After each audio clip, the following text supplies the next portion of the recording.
Dozens of people have been killed and more than 100 wounded in an attack near an aid distribution point in Gaza. Hospital workers said the victims were trying to collect supplies at a privately run aid compound. Israel has denied its troops fired on the crowds. It's the latest scene of chaos in recent days as Israel implements a new aid distribution scheme that has been criticised by the United Nations.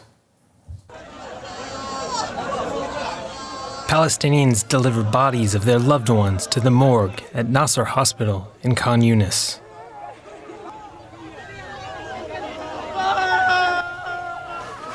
Health officials and witnesses say Israeli forces opened fire on crowds outside an aid site run by the Gaza Humanitarian Foundation near Rafah.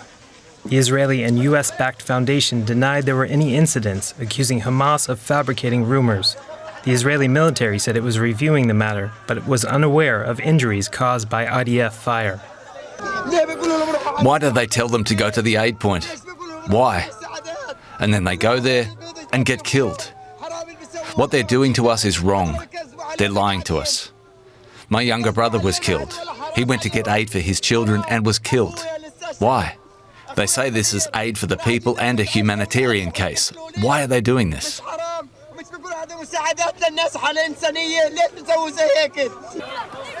Gazans have been forced to scramble for limited resources in chaos. Shame on them. We have never reached this point before. Why is this happening? My son has not had bread in 4 days. The United Nations has warned the new system of aid delivery puts Gazans at risk. This newly developed distribution scheme, for lack of a better phrase, is more than just the control of aid. It's essentially engineered scarcity. This comes as Hamas and Israel exchanged blame over failing to secure a ceasefire. On Saturday, Hamas sought amendments to a US-backed proposal for a temporary ceasefire with Israel in Gaza. President Donald Trump's envoy rejected the group's response as totally unacceptable. Without a deal, Gazans are left to fend for themselves, as the promise of a ceasefire remains out of their grasp. Let's go to Deir al Balah in Gaza, where we're joined by Rachel Cummings, Humanitarian Director for Save the Children. Great to have you on DW News this evening. Rachel, what's being said there on the ground about this incident in Rafah or near Rafah today? It's extraordinary what we've been hearing as the day has unfolded. Dozens of people killed, hundreds of people wounded and injured and taken to the field hospitals and the Nasser hospital in central Gaza. But this is extraordinary. People being wounded and killed whilst trying to collect food through absolute desperation. Now, remember, since the 2nd of March, there has been no adequate supplies of food, water, shelter, anything, including medicines, has entered into Gaza in the last week. Up to maybe 200 trucks have entered with the UN in terms of very controlled environment for distribution of wheat flour and food and some medicine. So the situation here is absolutely desperate. All right, you just said it there. I mean, we're seeing these chaotic scenes. You've described the situation there as absolutely desperate. How is your organisation coping with those conditions that you're describing there and what we've been seeing?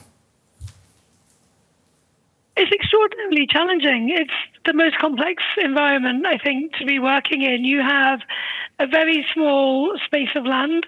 You have constant bombardment, artillery firing, bombs dropping on children and civilian infrastructure, with evacuation orders coming multiple times a day and no supplies entering. So it's extremely challenging. So the children and our partners, we're working, we're doing all that we can, running health clinics, nutrition centres, child protection services, mental health support for children, some learning opportunities. But we know whatever we do is not enough.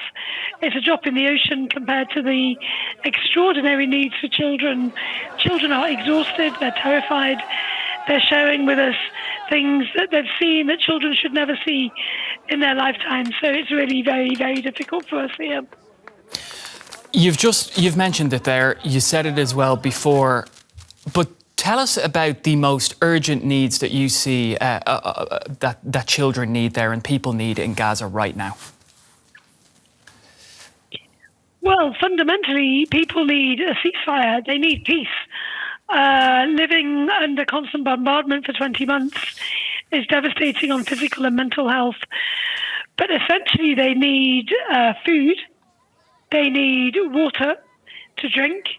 They need medicines in the health facilities and a degree of protection and security, which obviously comes with a ceasefire. So it's very clear for organisations like Save the Children, we need to bring our supplies in, we need access to communities and children, and we need a ceasefire. Great to speak to you today, Rachel, and it's very important that we speak to people like yourself who are there on the ground in Gaza. Rachel Cummings with Save the Children joining us this evening from Gaza. Many thanks.